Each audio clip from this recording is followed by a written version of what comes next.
This episode of Basic Brewing Radio is sponsored in part by the American Homebrewers Association, a community of more than 45,000 beer and brewing enthusiasts worldwide. The AHA publishes Zymergy Magazine, hosts the National Homebrew Competition and HomebrewCon, and equips members with brewing tips, proven recipes, and money-saving deals on beer, food, and brewing supplies. Founded in 1978, the AHA remains true to founder Charlie Papazian's timeless advice: relax, don't worry, have a homebrew. Celebrate beer and homebrewing with the AHA at homebrewersassociation.org.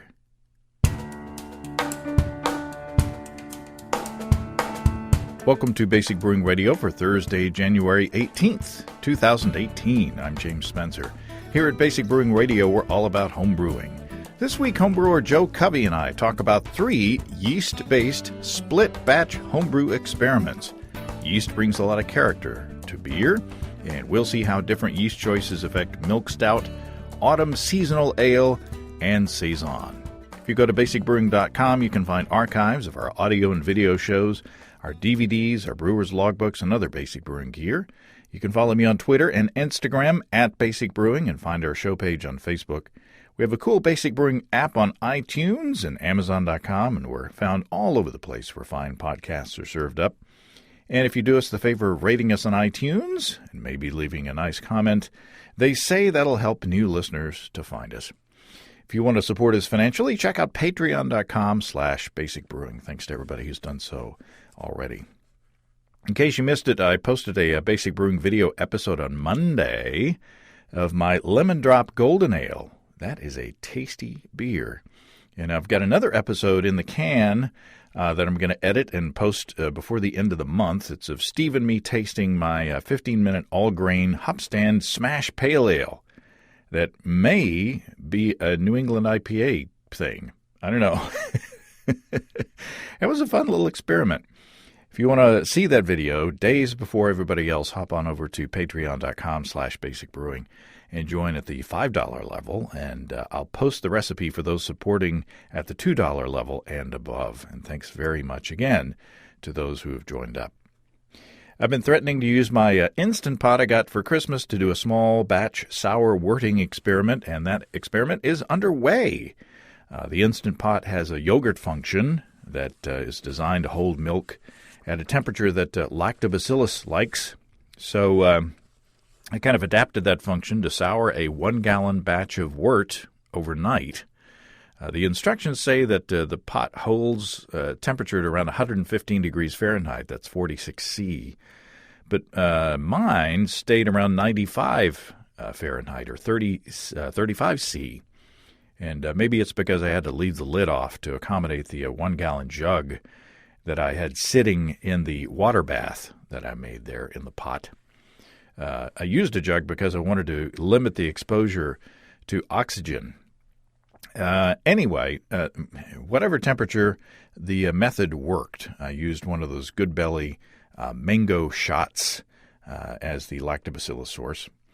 The wort went from 5.2 pH to 3.2 pH overnight. And I heated the wort up after it got down to the pH I wanted, added some hops, chilled, and pitched USO5, and the little beer is perking along happily. We've gotten good response on the question of how to measure alcohol in homebrew following last week's show with Brock Masters and his attempt to make delicious non-alcoholic homebrew, including one scientist who has offered to test samples in a lab. So I'm very excited about that. Thanks to everybody who has written in with info and suggestions, and look forward to Brock's next attempt. On Tuesday night, Steve Wilkes and I joined the guys on the Mead House podcast to talk about honey-based fermentables. Ryan Richardson, whom you've heard on this show, invited us. We had fun, so look for that episode on the Mead House feed if you want to hear more of Steve and me talking. We pretty much stuck to the topic, but we got off track a couple of times. This Friday, my wife Susan and I are heading to Tulsa to attend the brewery grand opening of our sponsors, High Gravity. You may say, I thought the brewery was already open and they were making beer, and you would be right. But now Desiree and Dave and the crew can now legally brew full-strength beer. They've got all their licensing and such taken care of, and they can throw off those session beer shackles. And I'm sure they'll still brew some very tasty lower gravity beers, but it's nice that they don't have to stick to those restrictions. The event is this Friday from 4 to 9 at Pippin's Tap Room in Tulsa at High Gravity. While you're there, you can check out High Gravity's professional electric setup that they use to brew beer, as well as all the electric brewing options for home and for commercial setups, and the different Warthog electric controllers that Dave himself builds in the back of the store. Electric brewing takes the pain out of propane, and High Gravity is the place to find the best, in my opinion. Dave and Desiree and all the folks there at family-owned and operated highgravitybrew.com are awesome, and they deserve your support as they support us here on this podcast. Check them out, highgravitybrew.com. Okay, Joe Covey has set up a Homebrew of the Month club that we've talked about on the show before, where he shares experiments with his friends on a regular basis. This week we talked to Joe about 2 of his experiments and 1 of my own. Well, Joe Covey, welcome back to Basic Brewing Radio. Hi, I'm glad to be here. Thanks for having me back.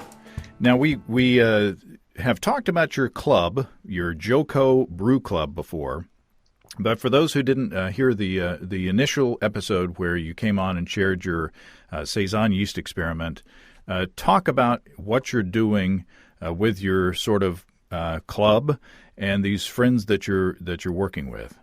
Well, in a nutshell, I'm just I'm trying to show that beer there's a lot to beer, culturally and chemically, and all the scientifically, all the different adverbs you can think of. There's just a lot to beer, and I really want to help people kind of get to know it. In fact, that's the little tagline of this brew club, these little info cards that I share with the 6-pack each month. And the tagline is "Get to know your beer." You get to know why you like what you like, and learn what you don't like. Because I foray into some off the beaten path kind of styles like this milk stout, stuff that people may not drink very often when they go out to a bar and have beer. So just kind of get people familiar and acquainted with this world, because it's a lot of fun and delicious. And you do split batch experiments, right? Yes. Every month? Yeah. So every month I do a 10-gallon brew, and I split the fermenters in half. I have 2 5-gallon fermenters or 6.5-gallon fermenters. In each fermenter, I either pitch a different strain of yeast or do something in secondary, like add fruit or add spices to one, or a different dry hopping schedule, for instance. Just a different treatment to each one of the fermenters post brew. So, doing 2 separate brews gets to be pretty time consuming. And so this is just the only variables in the process are in secondary. And this time you're talking about milk stout and autumn seasonal ale. Let's call it that, because if we call it a pumpkin beer, people will turn off the...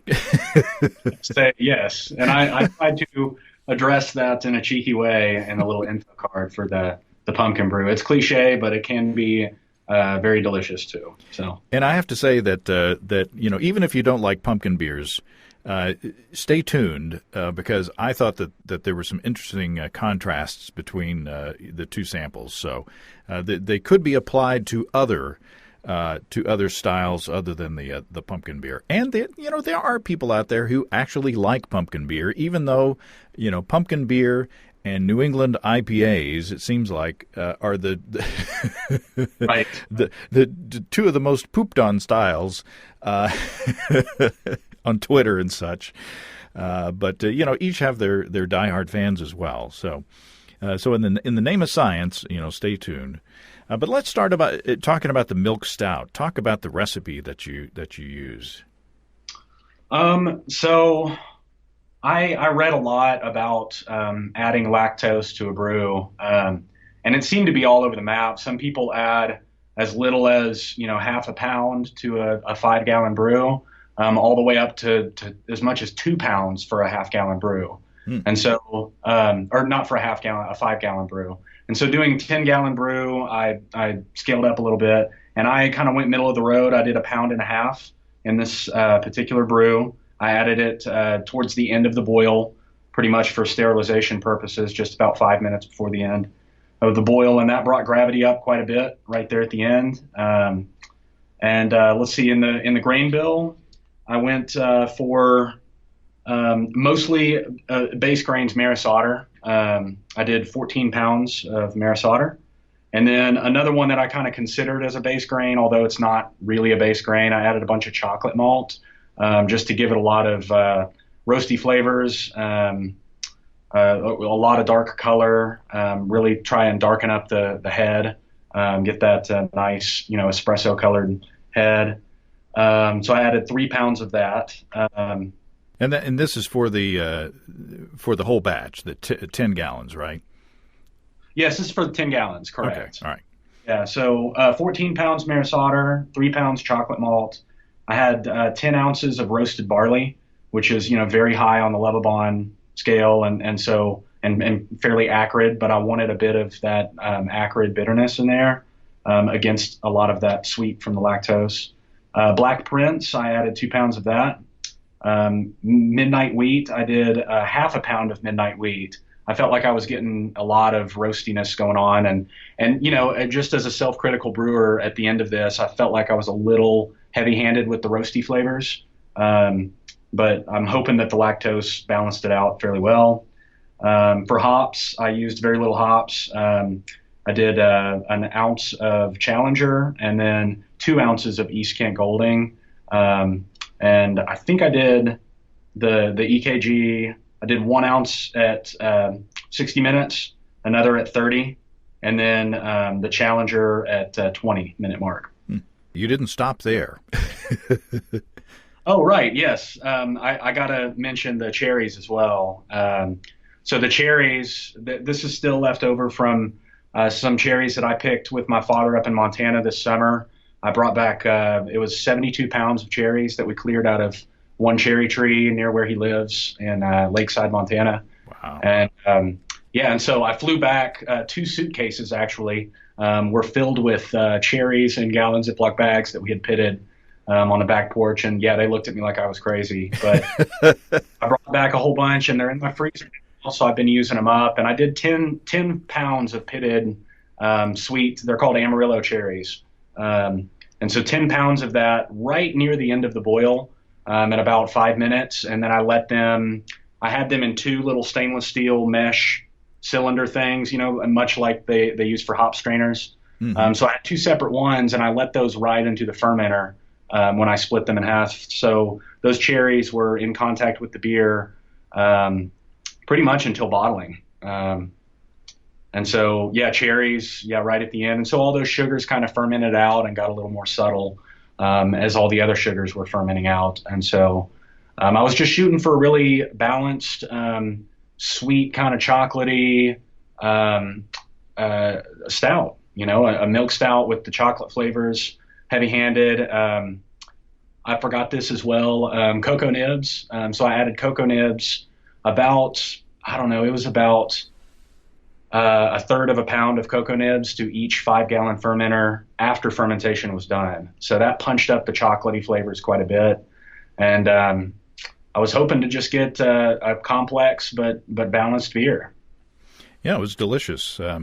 You split it into 2, and you fermented with 2 different yeasts. And on the card, it just says yeast A and yeast B. So I don't know the yeast yet. Do you have any idea on a guess? I would hate to guess. It's hard. Yeah, there's so many yeast strains out there that it's I have enough trouble not looking like an idiot. Just the way I. Oh man, that was an unfair question. I apologize. I'm I'll go ahead and tell you. So you Well, don't have to. wait. Let's talk about my impressions. Okay. If Steve were here, he'd do his John Wayne impression. But my wife and I tasted these beers. She's a big fan of the dark beers, especially the milk stouts. The yeast A we thought had more chocolate notes, kind of a sharp note on the front end, and that might be kind of more of a roasty character. Yeast B, the fruit, it was more fruit forward for me, kind of smoother, sort of more milk stouty, if that makes sense. Right. And then you really got the fruit in there, the cherry flavor. And Susan said that she got kind of a tartness, in the back of her throat in the same way that, when she tastes a really bitter IPA, she calls them vomit beers because she gets this acid, sensation, on the back of her throat. This is not, I wouldn't call this a vomit beer at all, but it's that in similar way that tartness in the back of her throat that she got from the B. So it looks like to me, that basically the A yeast accentuated the roasty, stouty character, and then the B yeast kind of brought out more of the creamy, kind of fruit flavors. So. And, we started tasting them. They were pretty cold, but then as they warmed up, the differences really, started to make themselves apparent. So is that the, am I on the right track? Is that what you and your tasters thought? Yeah. And I'm surprised you made one remark about yeast B. And yeah, right out of the gate, that's right in line with what most everybody was saying. And that's sort of in line with the information on this particular card as well that I included with the brew. But you made a comment on yeast B saying that was more kind of a sweeter and creamier, sort of in line with the milk stout. Mm-hmm. I got feedback from another colleague who I share beer with here, and he said sort of the opposite. He said that the yeast A with the sort of more bold roasty flavors made him think more stout. And because of the fact that it's sweet, because of the lactose, he said that one felt more like a traditional cream stout or milk stout, with those roasty flavors still prevalent, but also the sweet from the lactose. And then the yeast B, he said, was more interesting. Take it as a good or a bad description there. He thought it was more interesting and out of the ordinary. So is that sort of in line with what you thought as well, or is it indeed the other way around? Well, I don't know. Interesting is kind of a that's an adjective, like when you see your friend in a play and they're really not good, you say, wow, that was really you made some interesting choices. Yeah. Yeah. So, that's a little ambiguous, but I think the point of that choice of word was it was different than what you would expect when having a milk stout. Okay. Well, maybe that was the fruit character coming through, or something. Maybe. I don't know. It's all it's all subjective, or it's all speculation at this point. Right. So what was A and what was B? So yeast A was just an East Coast ale yeast. It was from White Labs, East Coast Ale. I forget the WLP number, but yeah, just. It's here. It's WLP 008. An East Coast Ale. East Coast Ale, right. And then yeast B was a Dusseldorf alt beer yeast. Again, from White Labs, that's WLP 036. And do you know why I chose those two strains for this batch? No. Because it was on clearance in Steve's brew shop. So I just hit up the clearance, and they're only a week out of date and they're half off. So I said, sure. And did you make a starter anyway? No, I didn't. Okay. Because it's just a 5-gallon batch that I was pitching each strain into. They've got great cell counts in their products, so I didn't worry about doing a starter on either. Cool. Well, that's interesting. normally you would do, an English ale yeast for, a milk stout, or at least I would. But it's interesting to try new things and to see what different yeast strains do to different style. And they really do, the yeast really does make a difference. I mean, if you've been listening to the show, you know that already. But playing with different yeast strains is one way where you can, really bring out some interesting and sometimes surprising characteristics from, the same recipe. Yeah, that's a lot of the fun in doing these little experiments. I've been totally, my philosophy on, brewing beer has always been all about the malt and the hops. And now as I kind of branch out and explore some of these yeast strains, I'm just blown away how differently the beers can come out when they're brewed exactly the same way, and the only variable is the yeast strain. It's really pretty wild how differently they come out.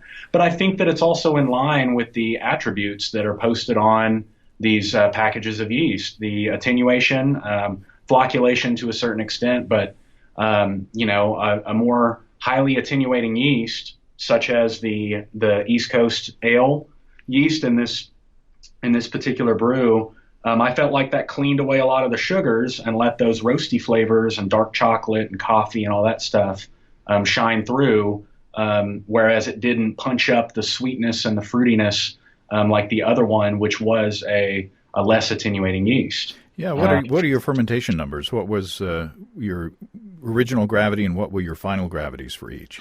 After the lactose, it was around 1.070 for original gravity. So, about probably maybe a point and a half of that, like 1.015 or 1.010 amount of sugar in that didn't ferment out because it's lactose. Mm-hmm. So that left me the East Coast ale attenuated down to about 1.010, which is what was expected. And then the Dusseldorf was about 1.012, maybe. So still pretty close. But yeah, it was pretty close, but there was still a little more leftover sugar in that Dusseldorf batch. And then I would imagine that the cherry juice, or the sugars from the cherries, would probably be more fermentable than, say, just a malt sugar. Right. That fructose definitely helped dry it out some, both batches, letting it ferment with all the malt sugars. I've added cherries and fruit like that after fermentation is done in a secondary, and it does ferment out more, but that fruit character comes out a little more pronounced. And so I thought, adding cherries on the front end of fermentation would let it kind of blend a little bit better and not be so fruit forward. Mm-hmm. So that was the reason for that choice there. Well, they were both good beers. Now let's move on to the autumn seasonal ale. Right. I chose that carefully. Talk about this recipe. So this recipe, I wanted something. This was a lot of fun to make. Pumpkin is definitely the star of the show here. We went to a local farm here in Fayetteville, Arkansas, and picked a bunch of pumpkins, and we got about 36 pounds of a variety called what is it? I think it's just called it's called a neck pumpkin is what it's called. I think it has another name, but it looks much like a butternut squash on steroids. It's just absolutely, it's 5 times bigger than a butternut squash, but it's the same color and similar shape. And it allowed a big, thick, fleshy neck to be, cut up. And so anyway, I diced all this. I peeled and diced and cooked down 36 pounds of pumpkin into about 9 pounds total. Wow. After roasting all of that. I roasted for about 3 or 4 hours. I had the oven totally dominated. The whole kitchen was dominated by pumpkin starch and pumpkin smell all day long. But it was a fun, endeavor. So anyway, yeah, got that 9 pounds of dense pumpkin flesh. And I'll tell you when I added that here in a moment, but I'll run through the grain bill if that's all right. Sure. So the grain bill, I was going for complexity here, and lots of caramelly flavors. So as a base malt, I had Maris Otter again for that nice nutty flavor. 14 pounds of that, and again, this is a 10-gallon brew. So 14 pounds of Maris Otter, and my other base was 6 pounds of Munich malt for a little bit of red color. Let's see, flaked oats. I added a pound of flaked oats for some thicker mouthfeel and bigger body. I had a pound of Cara 8. I had 3 pounds of aromatic malt, 5 ounces of special roast, 8 ounces of Crystal 40, 5 ounces of Crystal 120, and then a pound of red wheat to kind of fluff up the head a little bit and give it some tang. So yeah, it was kind of complex, and I did that with intention here. I was just hoping for that nice, complex, sweet beer. And so anyway, so yeah, brewed this. My hop additions were relatively low again. It was an ounce of Hersbrucker and 2 ounces of EKGs. And I had a similar hopping schedule to the milk stout. Just sort of added them at the 60, 30, and 20-minute marks. Mm-hmm. An ounce each at those intervals. The pumpkin went in again in these stainless steel mesh cylinders so I could split it in half into my 2 fermenters. I put it in right at the end of the boil, about 5 minutes left. I let it ride into the fermenter. And also some of this 9 pounds of pumpkin I added to the mash before I even started the boil. I read a lot on forums about different ways of adding pumpkin. People add canned pumpkin and they try and spread it on a cookie sheet and roast it. And so I kind of took the best of what I had available and I added it at every single stage of the brew, the mash, the boil, and the fermenter, just to be, better safe than sorry. Mm-hmm. I was really looking for that pumpkin flavor. And then just a few days before bottling, I got, I think it was 1 cinnamon stick. This is per 5-gallon fermenter. 1 cinnamon stick, a couple of pods of nutmeg, like whole nutmeg pods, and then a few cloves. And I smashed them with a hammer and kind of toasted them on a skillet and then put it in cheesecloth just a few days before bottling. And if I did anything differently the next time, I think I would have given it maybe only 1 day with the spices. It came through a little pronounced for me, but it was still, I think it mellowed over time as the beer conditioned and chilled. But that was the whole recipe. So there were spices, there was pumpkin, and then there was a pretty complex grain bill just to go for big, bold caramel flavors. Yeah, one would think that if you added, a starchy pumpkin into the boil rather than, putting it into the mash and letting the enzymes from the mash break those starches down, that you would get kind of a starchy beer. But I didn't notice that in this beer. So I think whatever you did, it worked. It was a good beer. And again, this one was similar to the milk stout, and all of these different brews as part of the brew club with 2 different strains of yeast. Right. And you told us what the strains were this time. Right. One was a Scottish ale yeast.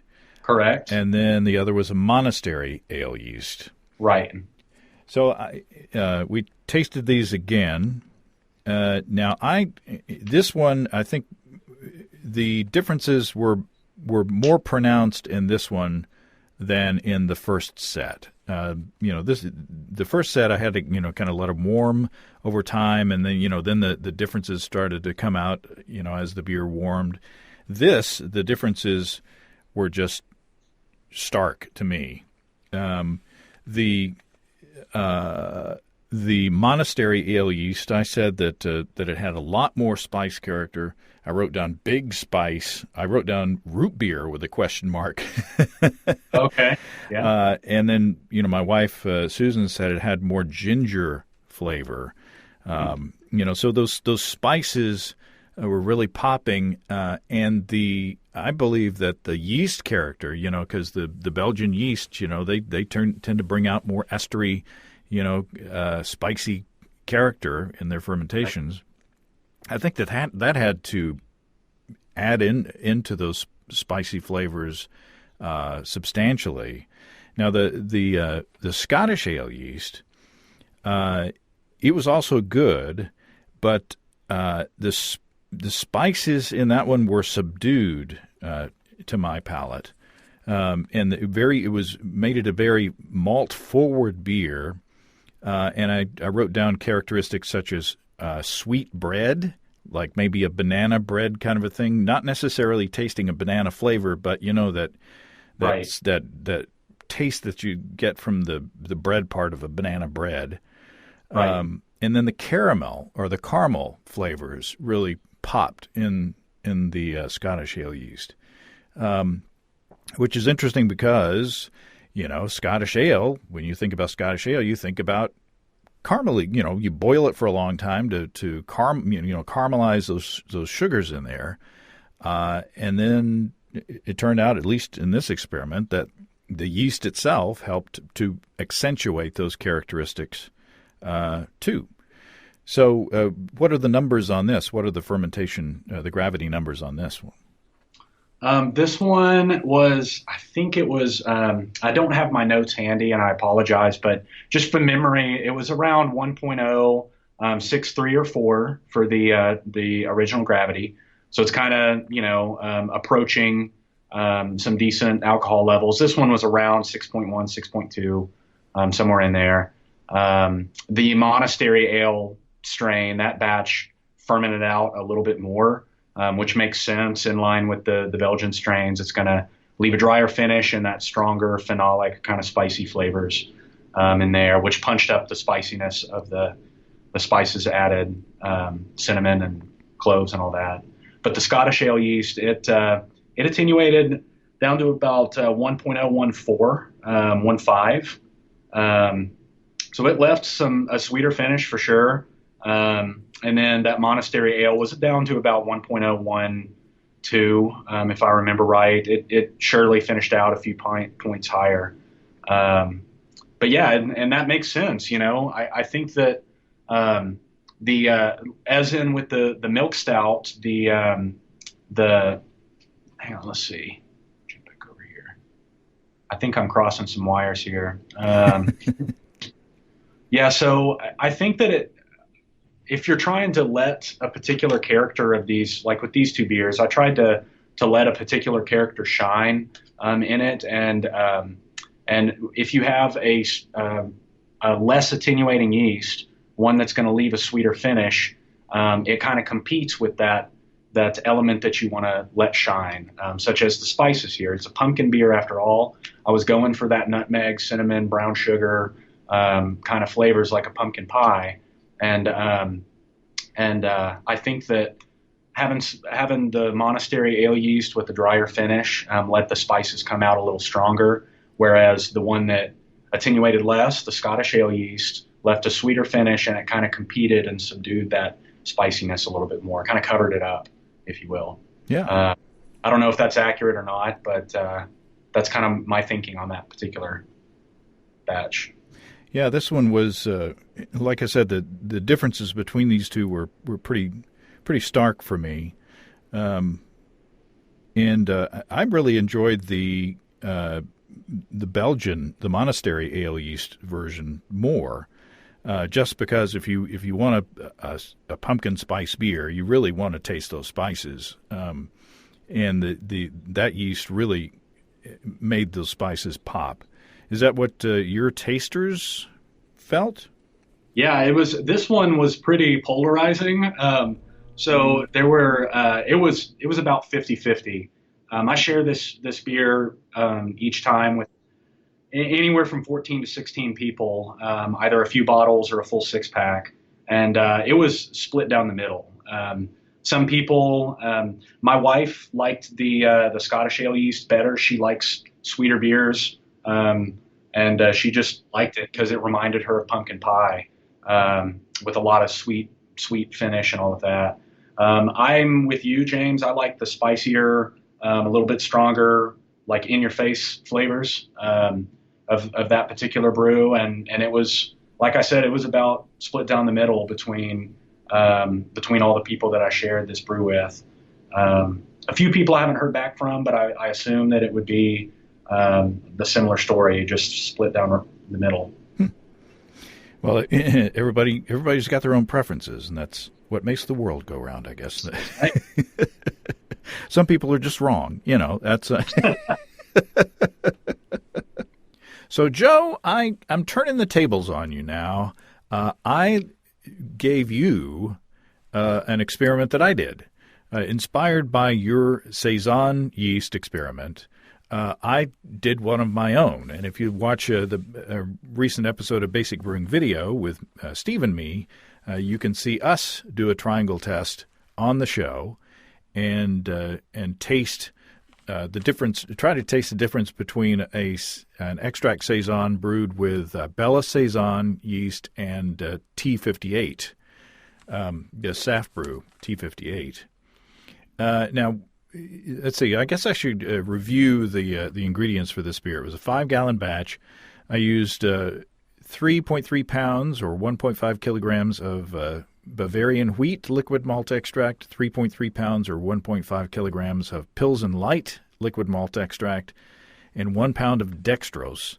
And I only boiled for 15 minutes. And at the beginning of that 15-minute boil, I added 2 ounces or 56 grams of German Mandarina Bavaria hops. And then I split the batch and fermented each with, I believe that I used 5 grams of each of the dry yeasts. Original gravity 1053. The final gravity for the T58 was 1018. The final gravity for the Bella Saison was 1010. So quite a difference between those two. So I basically gave you the same setup that we had in the video. I gave you 4 bottles. There were 2 of each strain, and I covered all the bottle caps with duct tape because the beers were labeled with an indicator on the cap. So I asked you to pick 3 of those, and therefore you would have 2 of one kind, 1 of the other, and to try to differentiate which one was the different one. So you and your wife took the challenge? We did. It was a very taxing challenge too. Yeah. You made us drink 4 beers, James. Now, I only made you drink 3 beers. Drinking the 4th one. So I guess I'm a bit of a masochist then. So what did you think of the beer, first of all? I thought it was great. It was very characteristic of the style. And I mean, we can get into the details in a moment, but my wife preferred the one that was a bit more subdued, and I liked the one that had a bit more characteristic phenolic and spiciness to it. So I enjoyed that. So the big question is, were y'all able to pick out the odd one? We were. Yeah, so we just listed each of the 4 bottles with beer A, beer B, beer C, and beer D, and beer A and beer C turned out to be, we singled out beer B as the odd one out between A and C. And yeah, we were able to, and it sounds like just talking a little bit that our impressions kind of line up some. Yeah, and you picked out, you were able to guess which one was which too. I mean, which yeast was with which sample. And that's probably just because I did a similar experiment here with this Saison, same yeast strains and all several months ago. And so it was sort of fresh on the palate. But yes, I was able to guess which strain was which. And in the name of science, I took a couple of bottles, 1 of each. I didn't do a triangle test, but I just tasted them side by side. And the beer has changed. It's 2 months old, almost. It's like 2 months and 2 days old. And when Steve and I first tasted it, the Bella Saison stood out because it had more of a foamy head on it. If you look at the video, you can see that. But the flavors, we were stumped as far as the flavors were concerned. If there wasn't that visual difference, we would have been hard pressed to pick out, the odd one in the sample. But the beers that I tasted more recently, like night before last, they were different in flavor. The flavor has evolved over time. And I'll my perceptions lined up with you as well. The Bella Saison was the one that was more kind of, phenolic and Saison-y and, had the more kind of interesting, kind of spicy flavors. And then the T58 was, sort of more malty and more subdued. So it's interesting. Beers can change in the bottle over time. So I'm wondering, I'll ask you about final gravity on this. Did you see any change in gravity as you let the beer age a little bit? Did you check gravity, after waiting around for a month or two, and then the flavor changed some? No, but that would be an interesting thing to do. If the gravity did come down, if the yeast kept working in the bottle, that would help account for the similarity in the appearance of the beer, So I might have to check that. I'll sacrifice another bottle to the hydrometer, and yeah, you don't even need to you can just pour a little bit out and just let it sit in the fridge and get flat, and you can still get an accurate reading that way and not have to sort of sacrifice a bottle. You know what I mean? I'll work it out. Okay. Yeah. What I may do is put a couple of drops on the refractometer and use the sure. The formula on Sean Terrell's website, and to account for or to compensate for the alcohol in the beer. So I'm not familiar with that. Once fermentation is done, I've always used a hydrometer instead of the refractometer. I've got one, but I didn't know there was an adjustment scale. So yeah, that's nice. Yeah. If you take a gravity reading with your refractometer after fermentation, the alcohol will skew the reading. Right. I get a lot of a bunch of times I've gotten questions from brewers who email me and say, my gravity, my fermentation must be stuck. And I say, did you take a gravity reading with a refractometer after fermentation? And they say, oh, well, okay, yeah. All right, never mind. Okay, but there is a scale to adjust for that offset from the alcohol. Yeah, there are calculators out there, and our friend Sean Terrell, if you search for his name, you'll find his website, and there's a formula that he has put on his site. So okay, at least last time I checked, it was still there. Well, cool. So there you go. Now, I don't think I don't know that it answers the questions that we had from the first tasting of your Saison experiment. Steve and I, it wasn't a triangle test situation, but Steve and I thought that the T58 was more kind of spicy, and then you and your friends, that you distribute the test to, you kind of had the opposite. So I'm just wondering if there was a bottle mix-up there. Is that possible? I thought about that after our first interview a couple of months ago. I thought that maybe there was I bottle directly from kegs, and so if there's one little mislabel, then it affects the entire the entire bottling process. Maybe, but I feel like I'm fairly diligent, to say the least, when labeling things and transferring around and all of that. But hey, who knows? Maybe I just goofed up and just switched them backwards, written on the keg or something like that.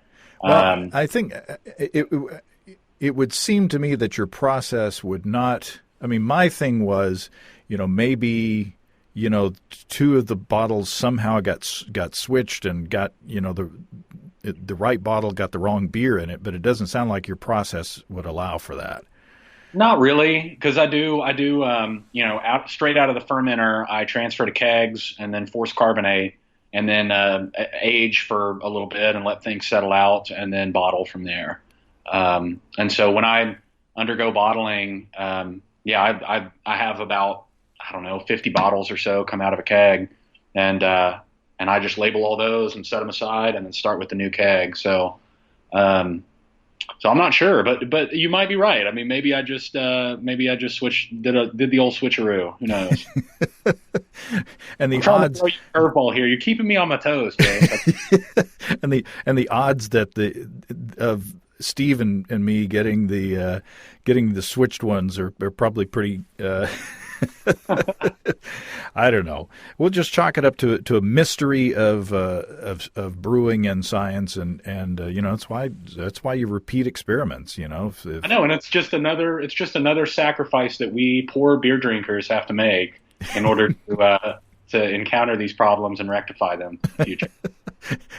More beer had to be consumed. I know. So what's next on the experiment agenda? Well, that's it's in the fermenter right now. I'm probably going to leave it another week or so before pulling it out and getting it ready to package. But this one's more on the beaten path. It's sort of a red IPA. I added some melanoidin and some Vienna to a mostly Maris Otter. I like using Maris Otter as my base grain. So mostly Maris Otter, and then a little bit of crystal malt for some body and sweetness. And then I did the same. I just did a clean USO5. I made a starter of USO5 and did split into both fermenters. But I did a different hopping technique on this next one. It's referred to as hop bursting. Mm-hmm. It's as soon as, rather than chilling my wort, I pump 205 degree wort into two separate fermenters on top of a bed of about 2 ounces of hops, and let it just cool overnight, and then pull the hops out and pitch my yeast. And so in one of the fermenters, I went for quite high alpha acid content. It's like 14.5. It's called African Queen. It's a South African variety of hops. And then the other fermenter I did Cascade, which is about half the alpha acid content. So we'll see. One presumably would be a little more bitter and more kind of earthy, spicy, kind of old world hops. And then the other was going to be more, citrusy and bright, like Cascade produces. So we'll see. I'm excited to taste it. Be ready soon. Yeah, and next time I'm going to not read the card. I'm good, and hopefully the reason why we're doing this the thing the way we're doing it is because we got together at Steve's brew shop. And then it started sleeting, and we ran away scared. It's the first sight of snow or ice in Arkansas. I mean, people flock to the grocery stores and clean the shelves off, and boy, it freaks us out here. Well, but people from colder climates do make fun of us. But I know a guy from Minnesota or Michigan. Maybe it's Michigan. Anyway, they get a lot of. He's up there. He's a Yankee. That's all that matters. He's a Yankee. And I don't think he listens to the podcast. But anyway, he was making a couple of years ago. He was making fun of us Southerners, for being so scared of just a little bit of wintry precipitation. And then, bless his heart, as we say, a couple hours later, he posted on Facebook that he had rear-ended somebody. Oh, no. So, karma will get you. But also, the kind of stuff that we get around here, number one, we don't know how to handle it. Right. The road department doesn't, we don't handle it as well. We don't have the infrastructure. And number two, we get a lot of ice. And so, we tend to be, those of us who have been around a while tend to be a little bit more cautious. But so anyway, maybe we can get together in person, for the next time.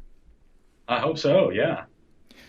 And I will look forward to that. And so, Joe, this has been fun. I appreciate your including us in these experiments.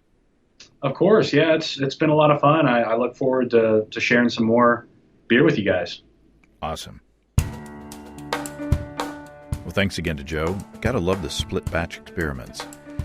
Next time, weather permitting, I hope we can get together with Steve and compare notes in person. And I know it's probably colder where you are, but it was 1 when I got up this morning. Not even plural. The temperature's not even plural. It was 1.